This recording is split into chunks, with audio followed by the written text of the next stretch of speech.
Le millionnaire entrepreneur se tordait sur sa chaise, serrant sa poitrine. Tout le monde était en panique et ne savait pas quoi faire jusqu'à ce que la femme de ménage crie « Calmez-vous, je suis médecin ». Le balai de Livia Silva lui échappa des mains lorsqu'elle entendit un bruit provenant du bureau principal. C'était un son étrange, comme si quelqu'un se débattait, des cris désespérés en allemand suivirent. Elle cessa de nettoyer le couloir du 15e étage et écouta attentivement. Il y avait quelque chose de très grave là-bas. « Mon Dieu, que se passe-t-il » Une voix masculine en allemand vint de l'autre côté de la porte vitrée. Livia reconnut cette voix. C'était Muer, l'un des banquiers allemands qui était arrivé 1 heure plus tôt pour la réunion la plus importante de la vie d'Auguste Willos. La réunion devait décider si sa société recevrait 50 millions d'euros ou ferait faillite en 3 mois. Puis d'autres cris se firent entendre, cette fois en portugais. « Mon Dieu, que quelqu'un fasse quelque chose, il ne répond pas. » C'était la voix de Fernanda, la secrétaire, en état de panique totale.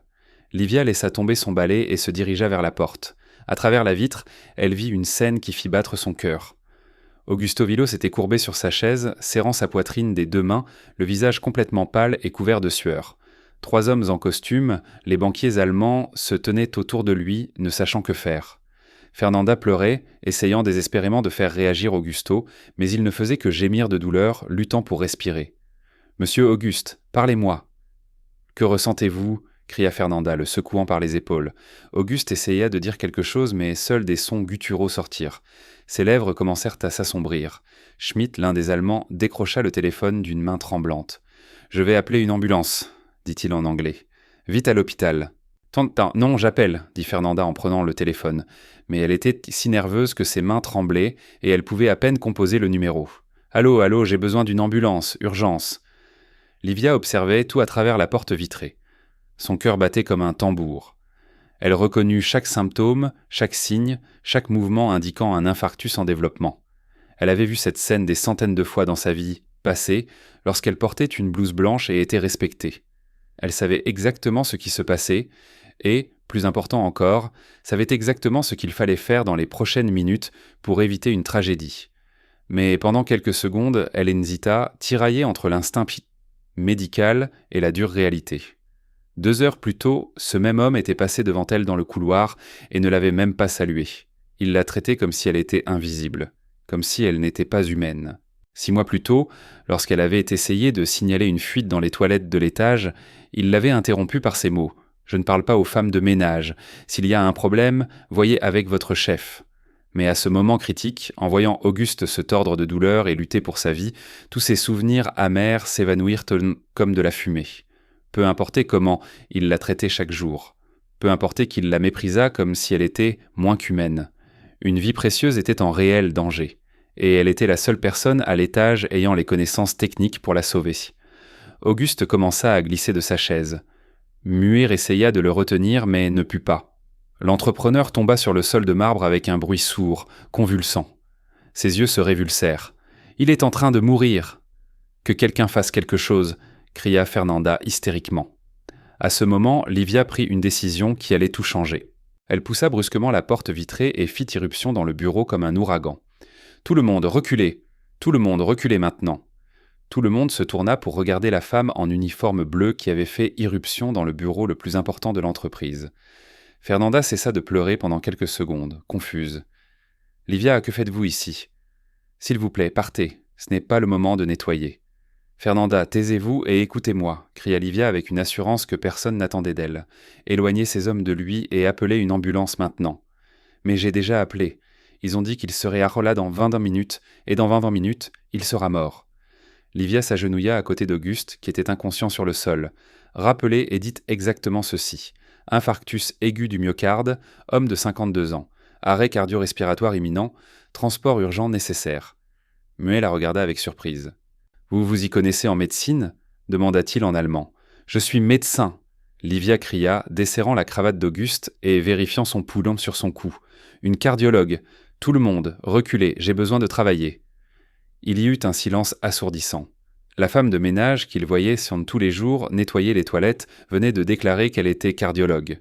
Cela semblait impossible, irréel, mais il y avait quelque chose dans sa voix, dans la confiance de ses mouvements, qui fit que tout le monde obéit sans poser de questions.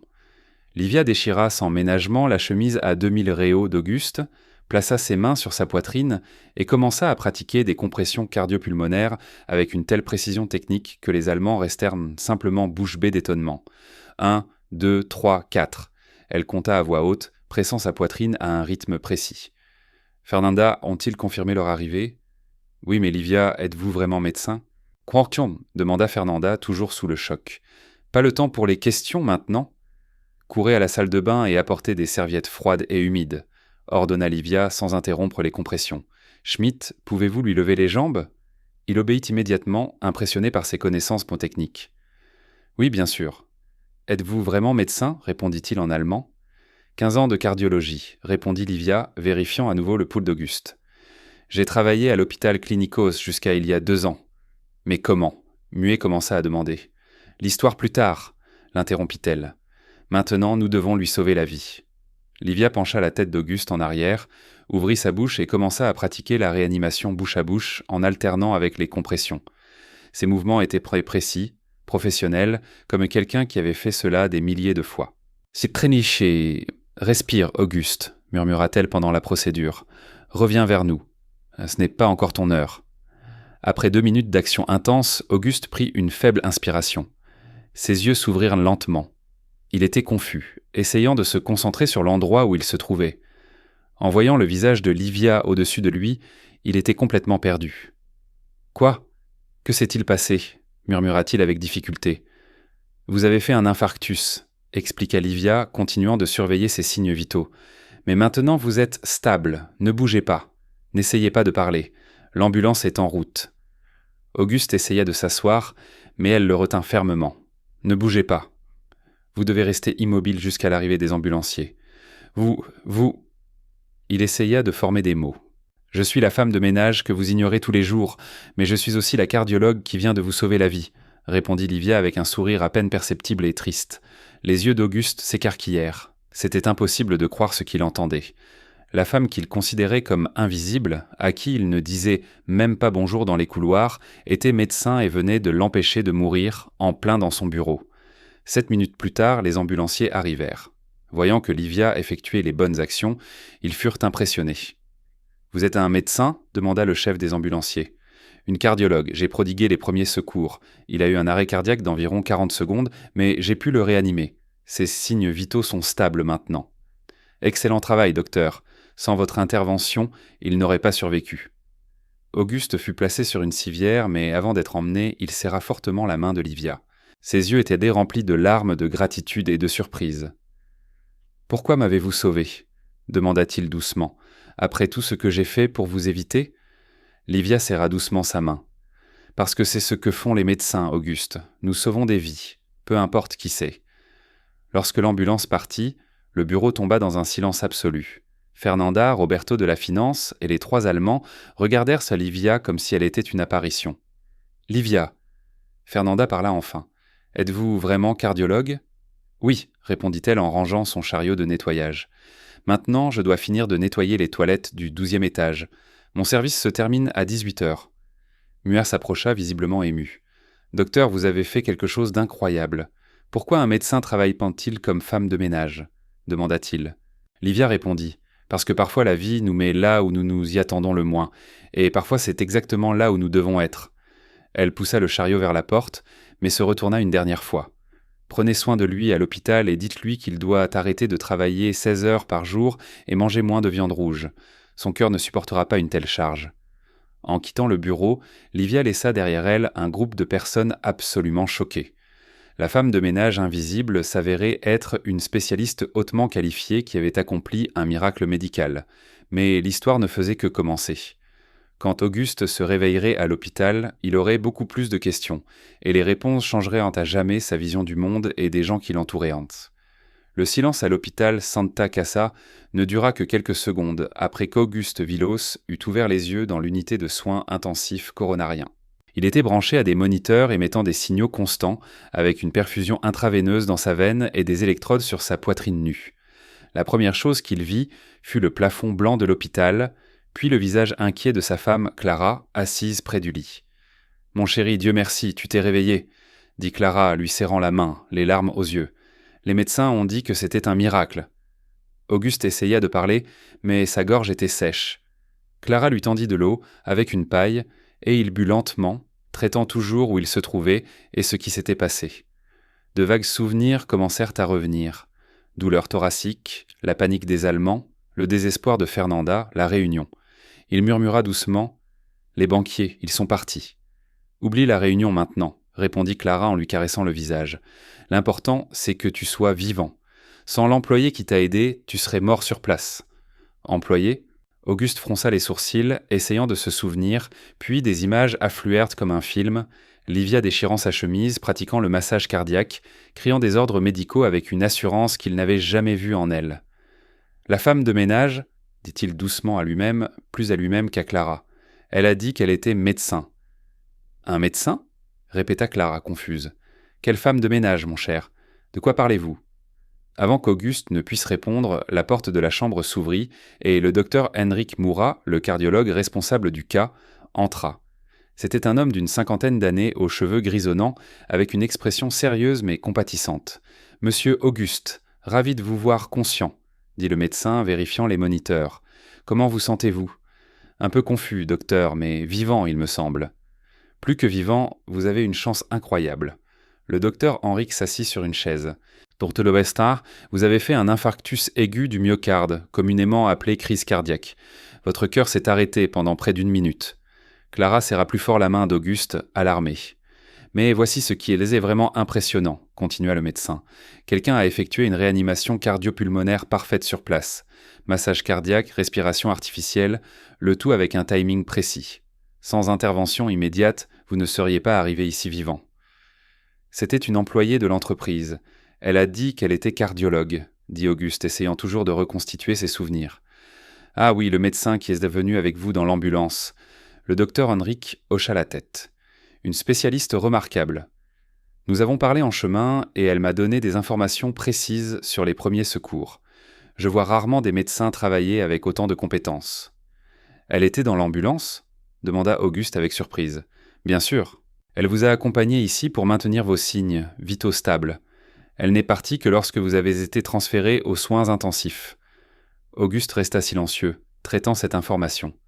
Livia non seulement l'avait sauvé, mais elle avait aussi montré de l'attention, restant avec lui à l'hôpital. La même personne qu'il considérait comme invisible s'était occupée de lui comme un membre de sa famille. Clara intervint. « Mon mari va se rétablir. Il se rétablira complètement, mais il devra changer son mode de vie. Moins de stress, de l'exercice régulier, une alimentation équilibrée et surtout moins d'heures de travail. »« Impossible, » répondit Auguste automatiquement. « J'ai une entreprise à gérer. Les employés dépendent tant de moi. C'est une responsabilité. »« Monsieur Auguste, le docteur Henrik l'interrompit fermement. Vous avez reçu un avertissement. Votre cœur ne peut pas supporter ce rythme. Si vous ne réduisez pas la charge, la prochaine crise cardiaque pourrait être fatale. » L'entrepreneur resta silencieux, réalisant la gravité de la situation. Pour la première fois de sa vie, quelque chose força Augusto Vilos à s'arrêter au milieu de ses plans ambitieux. « Docteur, puis-je poser une question ?» dit-il après quelques minutes. « Ce médecin qui m'a sauvé est-elle toujours ici à l'hôpital ? » Non, elle est partie il y a environ 2 heures. Elle a dit qu'elle avait une autre réunion de travail. Pourquoi ? C'est compliqué. Elle travaille pour mon entreprise, mais pas comme médecin. Elle travaille comme femme de ménage. Le docteur Henrik fronça les sourcils, clairement confus. Cela n'a pas de sens. Elle a montré des connaissances d'un technique qui ne s'acquièrent qu'avec des années d'expérience en tant que cardiologue. Elle a parlé de médicaments spécifiques, de protocoles d'urgence, de complications post-infarctus. Elle a vraiment affirmé qu'une cardiologue, au moins 15 ans d'expérience, a travaillé à l'hôpital Klinikos, confirma Auguste. Hôpital Klinikos ? Le médecin s'intéressa. Je connais très bien le service de cardiologie là-bas. Quel est son nom complet ? Livia Silva. Le docteur Henrique réfléchit quelques secondes, puis décrocha le téléphone. Je vais appeler un collègue de là-bas. Si elle a vraiment travaillé à l'hôpital Klinikos, ils se souviendront d'elle. Pendant que le médecin appelait, Auguste se plongea dans ses pensées. Comment une cardiologue aussi expérimentée a-t-elle pu finir par nettoyer son bureau ? Quelle était l'histoire derrière ce changement incroyable ? Quelques minutes plus tard, le médecin raccrocha le téléphone. Mon collègue, le docteur Roberto, se souvient bien d'elle. Le docteur Livia Silva est l'une des cardiologues les plus compétentes qui ait jamais travaillé à l'hôpital Clinicos, une spécialiste des urgences de cardiologique. Elle a sauvé des centaines de vies. Alors, elle est vraiment médecin, dit Clara doucement, impressionnée. Pas seulement médecin, corrigea le docteur Henrique. La médecine est quelque chose qui ne se perd pas. Une fois médecin, toujours médecin. Mais pourquoi travaillait-elle comme femme de ménage ? Auguste demanda avec un intérêt sincère. Vous devrez lui poser la question, mais selon mon collègue, elle a quitté l'hôpital Clinicos dans des circonstances controversées il y a environ 2 ans. Quel genre ? Je ne connais pas les détails. Roberto a seulement dit que c'était lié à des plaintes concernant des irrégularités. Elle est partie et personne n'a plus eu de ses nouvelles. Auguste resta silencieux, essayant de reconstituer le puzzle. Livia était un médecin respecté, avait quitté l'hôpital à cause d'un problème, et nettoyait maintenant les toilettes pour survivre. L'ironie était que ses connaissances médicales avaient à sauver l'homme qui la méprisait le plus. « Monsieur Auguste », le docteur Henrique se leva. « Je dois faire quelques tests supplémentaires, mais je veux que vous sachiez, vous devez votre vie à cette femme. Sans son intervention, notre conversation aurait été très différente. » Quand le médecin partit, Clara se rapprocha du lit. « Mon chéri, tu dois trouver cette femme et la remercier sincèrement. »« Chéri, je ferai plus que ça, » dit Auguste, sentant une détermination en lui. « Je vais découvrir toute son histoire. » 3 heures plus tard, déjà dans une chambre normale, Auguste reçut la visite de Fernanda et Muer. La secrétaire était visiblement secouée et l'Allemand semblait inquiet mais aussi impressionné. « Monsieur Auguste, quelle frayeur vous nous avez faite » dit Fernanda, s'approchant du lit. « Quand je vous ai vu tomber... »« Ça va, Fernanda, je suis là, je suis vivant. »« Ah, monsieur Villas alors » dit Muer avec prudence en portugais. « Comment vous sentez-vous ?»« Mieux, merci. Et désolé d'avoir perturbé notre réunion. »« Réunion ?» Muet secoua la tête. « Ce n'est pas important maintenant. L'essentiel est votre rétablissement. »« Mais c'est important, » insista Auguste. « Vous êtes venu de l'autre bout du monde pour m'écouter. »« Et moi, monsieur Villas, » Muer l'interrompit. « Ce que j'ai vu aujourd'hui a changé mon opinion sur votre entreprise. Comment cela ? La façon dont cet employé a réagi, son dévouement, ses connaissances techniques, tout cela en dit long sur le genre de personne que vous avez à votre service. » Auguste était confus. « Je ne comprends pas, ce médecin travaille pour votre entreprise, n'est-ce pas, en tant que consultante en santé au travail ? » « En fait, elle travaille comme femme de ménage, » admit Auguste, embarrassé. Muer était simplement stupéfait. « Une cardiologue qui nettoie, c'est difficile, » intervint Fernanda. « Nous aussi, nous venons de découvrir aujourd'hui qu'elle avait un médecin. C'est incroyable. » L'impression de Muer était claire. Une entreprise où des médecins travaillant dans tous les services, même le nettoyage, démontre un niveau de qualification du personnel que je n'ai jamais vu auparavant. Auguste réalisa que Muer avait complètement mal interprété la situation. L'Allemand pensait que l'entreprise était si prospère et si bien structurée que même les femmes de ménage étaient des spécialistes hautement qualifiés. « Monsieur Villas, » continua Muer, « je souhaite reprendre notre discussion sur le prêt. Une entreprise avec ce niveau de ressources humaines mérite notre investissement. Mais Muer, laissez-moi vous expliquer. Pas besoin d'expliquer quoi que ce soit. J'ai vu la qualité des personnes qui travaillent ici de mes propres yeux. 50 millions d'euros ne sont pas un problème. » Auguste regarda Fernanda, qui était également surprise. L'ironie était que Livia avait non seulement sauvé sa vie, mais aussi son entreprise. Le malentendu de l'Allemand conduisit bientôt à l'investissement dont il avait si désespérément besoin. Après le départ des invités, Auguste resta seul avec ses pensées. L'ironie de la situation le tourmentait profondément. Pendant 2 ans, il avait traité Livia comme insignifiante, et maintenant il découvrait qu'elle était plus qualifiée que la plupart de ses cadres. Il décrocha son téléphone et appela Fernanda. « Fernanda, j'ai besoin d'informations. Avez-vous les coordonnées personnelles de Livia, adresse, téléphone, etc. » « Oui, monsieur. Elle travaille pour une entreprise tierce, nous avons donc ses données de base. Pourquoi ? Je dois lui parler personnellement. »« Monsieur Auguste, le médecin ne vous a-t-il pas dit de vous reposer ? Fernanda, cette femme m'a sauvé la vie, c'est le moins que je puisse faire. D'accord, je vous enverrai les données sur votre WhatsApp. » Une demi-heure plus tard, Auguste reçut toutes les données de Livia. Elle vivait à Cidade Tiradentes, un quartier de la périphérie de Sao Paulo. Elle était mariée et avait une fille de 12 ans. Elle travaillait à 2 emplois, comme femme de ménage dans son entreprise le matin et dans un hôpital privé le soir. 2 emplois. Une cardiologue travaillant 2 emplois pour survivre. Cette réalité frappa Auguste comme un coup de poing dans l'estomac. Alors qu'il se plaignait des employés paresseux, Livia travaillait 16 heures par jour pour subvenir aux besoins de sa famille. Il composa son numéro. « Allô ?» Une voix fatiguée répondit après quelques sonneries. « Livia, c'est Auguste Villas. » Silence à l'autre bout du fil. « Livia, vous êtes là ?»« Oui, monsieur. Comment vous sentez-vous ?»« Bien. Grâce à vous, Livia, j'ai besoin de vous voir. J'ai besoin de vous parler. » « C'est tout, monsieur Auguste, ne vous inquiétez pas. J'ai fait ce que n'importe quelle infirmière ferait. » « Mais vous n'êtes pas n'importe quelle infirmière, et je ne suis pas n'importe quel patient. Pas après ce qui s'est passé aujourd'hui. » Silence à nouveau. « Livia, où êtes-vous maintenant ?»« Je suis en route pour mon deuxième travail, l'hôpital Saint-Maulouis. »« Hôpital ? Vous travaillez dans un autre hôpital ? » ?»« Oui, je suis aussi femme de ménage là-bas. » Auguste sentit sa poitrine se serrer à nouveau, mais cette fois ce n'était pas une crise cardiaque. C'était autre chose, beaucoup plus douloureux, la honte. « Livia, annulez votre service aujourd'hui. Je paierai votre journée de travail. »« Monsieur Auguste, je ne peux pas. Ce n'était pas une demande, c'est un ordre médical. Vous m'avez sauvé la vie. Maintenant, je vais vous sauver votre soirée. Combien gagnez-vous par service ? » ?»« Monsieur, ce n'est pas si important. » On entendit la voix de Livia. « 80 réaux. 80 réaux, le prix d'une bouteille de vin qu'Auguste buvait au dîner. Et Livia travaillait 8 heures à nettoyer un hôpital pour 80 réaux. « Je vous donne 200. Venez à l'hôpital. Nous devons parler. » Elle hésita quelques secondes. « Monsieur Auguste, pourquoi voulez-vous me parler ? » « Parce qu'aujourd'hui, j'ai appris que pendant 2 ans, j'ai traité l'une des personnes les plus extraordinaires que j'ai rencontrées comme si elle était invisible.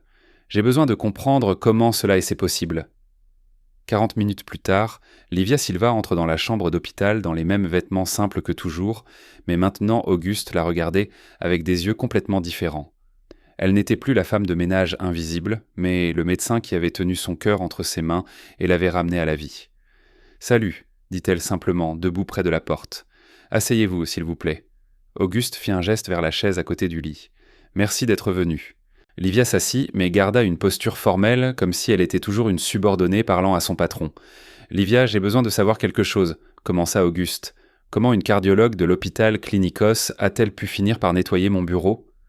Elle prit une profonde inspiration, comme si elle savait que cette conversation était inévitable.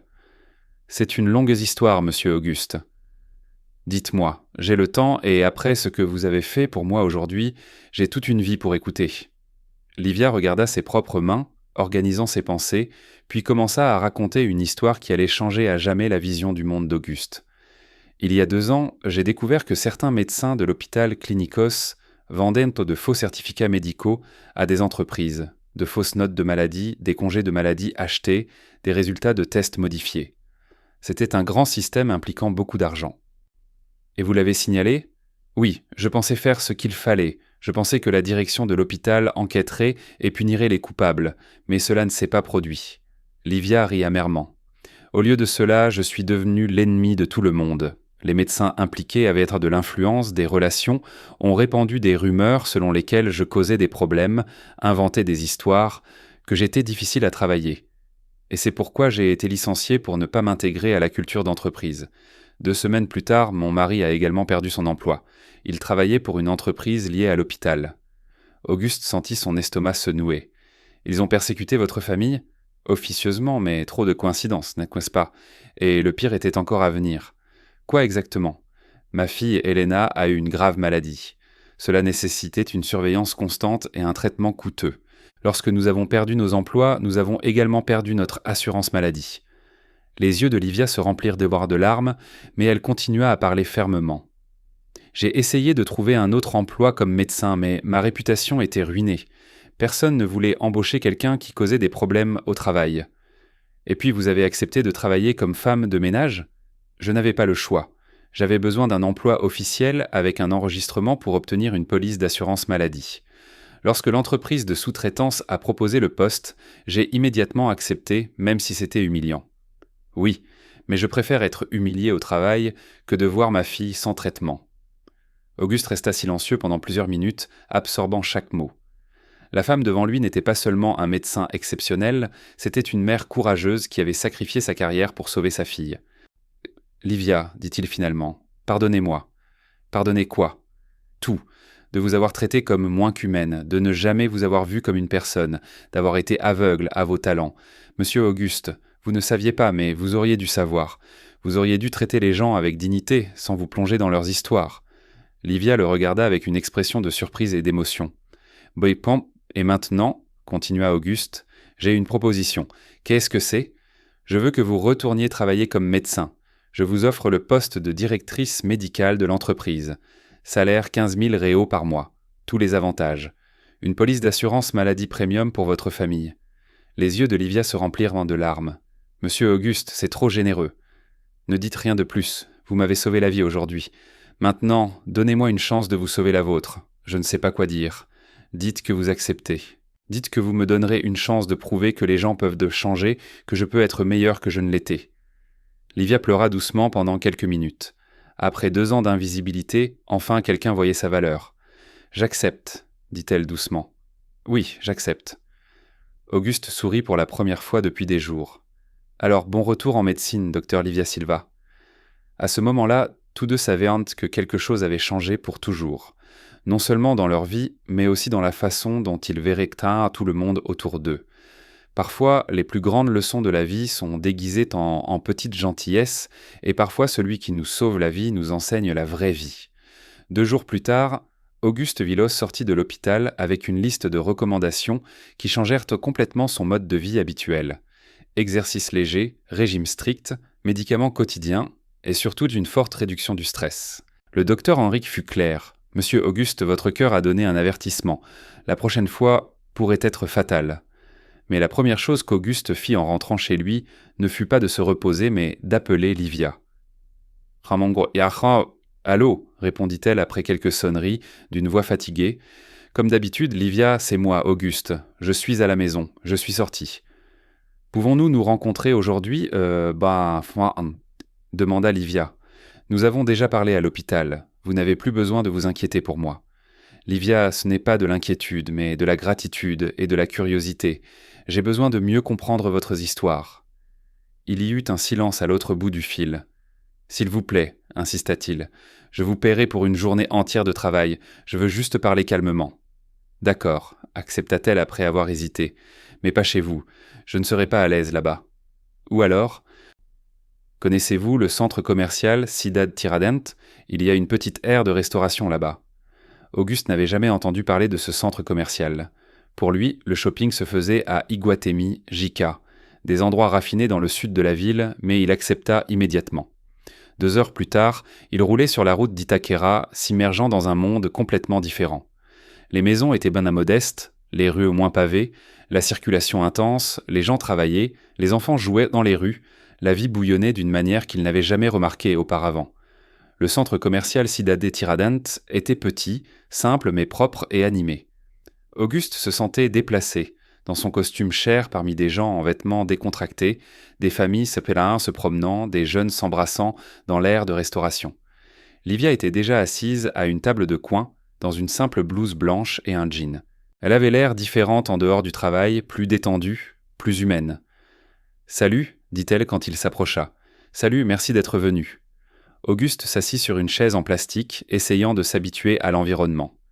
À proximité, une famille célébrait l'anniversaire d'un enfant, et dans un autre coin, 2 amis riant bruyamment, discutant d'un rendez-vous. « C'est différent des endroits où vous allez habituellement, n'est-ce pas ?» remarqua Livia. « Oui, admit-il sans embarras, mais c'est la vraie Siévie.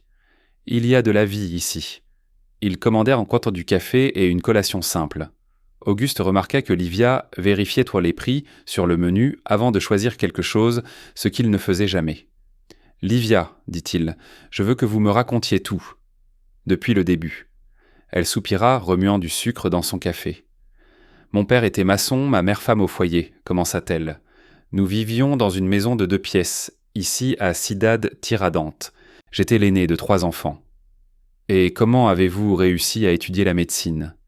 Je suis allé à l'école publique, j'étais une bonne élève. Mes parents ont fait d'énormes efforts pour acheter des livres, payer des cours préparatoires. Mon père travaillait en plus le week-end pour payer mes études. » Auguste sentit une oppression dans sa poitrine, imaginant la lutte de cette famille. « Je suis entré à l'université de Sao Paulo à ma 2e tentative, continua Livia. Ce fut le jour le plus heureux de la vie de mes parents. Mon père pleurait comme un bébé. Pendant mes études, je travaillais la journée pour subvenir à mes besoins. J'étudiais la nuit, travaillant comme femme de ménage dans des cabinets médicaux. C'est ironique que ce soit le travail le mieux rémunéré, me permettant d'étudier pendant les pauses. Vous avez toujours travaillé comme femme de ménage ? À l'époque, quand c'était nécessaire. Le travail. Je veux dire, le travail est respectable. Peu importe le genre. Cette phrase frappa Auguste comme une gifle. Pendant 2 ans, il avait traité son travail comme quelque chose de moins significatif, de moins digne. J'ai étudié pendant 6 ans, fait ma résidence en cardiologie à l'hôpital Klinikos, continua Livia. Ce furent dans les meilleures années de ma vie.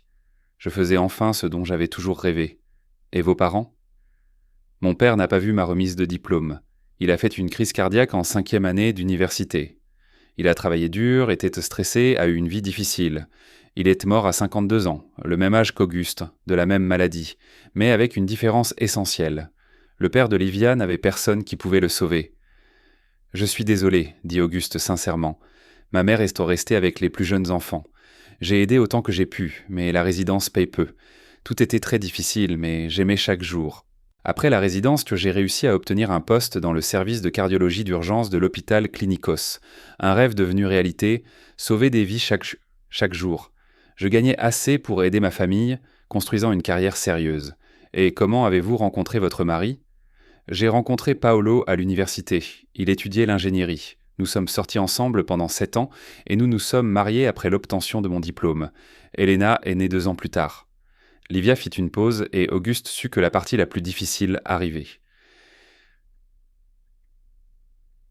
Tout était parfait, continua-t-elle. Je travaillais comme cardiologue, Paolo comme ingénieur dans une entreprise de construction. Elena était une enfant en bonne santé. Nous avions notre petit appartement, une voiture, des projets pour l'avenir. Qu'est-ce qui a changé ? Elena a commencé à montrer des symptômes étranges à 2 ans. Fatigue sévère, infections fréquentes, des ecchymoses lui apparaissaient sans raison. Les yeux de Livia se remplirent à nouveau de larmes. Je l'ai emmenée chez de nombreux médecins, j'ai fait tous les tests possibles. Le diagnostic a été posé quand elle avait 3 ans, une grave maladie du sang. Laquelle exactement ? Une maladie affectant la production de cellules sanguines. Elle nécessite une surveillance constante, des médicaments importés très coûteux, des transfusions sanguines régulières. Et vous avez été traité sous l'assurance maladie de l'hôpital Klinikos ? Oui, Elena a commencé le traitement, y a répondu, était au stable. Je me suis plongé dans l'étude de la médecine. Des années plus tard, l'histoire de Livia Silva est devenue une légende. La société d'Augusto Vilos, autrefois consumée par la quête du profit, s'est transformée en un phare d'humanité et de bienveillance envers les employés, devenant une référence nationale en matière de santé au travail. Livia, désormais non plus femme de ménage, mais le docteur Livia Silva reconnu, a brillé lors de conférences internationales, son nom étant synonyme de médecine du travail avancé. Elle ne s'est pas contentée de traiter les maladies. Elle les a prévenues, changeant la philosophie même de la santé en entreprise.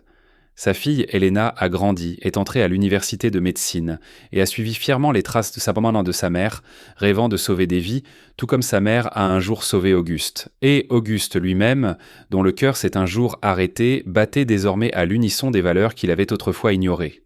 La phrase « Calmez-vous, je suis médecin », autrefois un cri désespéré d'une salle de réception, résonnait désormais dans les salles de conseil, les universités et les entreprises du monde entier. Elle est devenue un rappel. La vraie grandeur ne se mesure pas au titre ou à la richesse, mais à la dignité, à la compassion et à la volonté d'agir lorsque d'autres paniquent. Ainsi, d'un jour ordinaire et d'un acte de gentillesse, la femme de ménage invisible n'a pas seulement sauvé la vie d'un millionnaire, elle a changé son monde et le monde qui l'entourait, prouvant que les leçons les plus importantes ne sont pas enseignées dans les bureaux de direction, mais dans les couloirs où chaque personne, quel que soit son rôle, peut être un héros.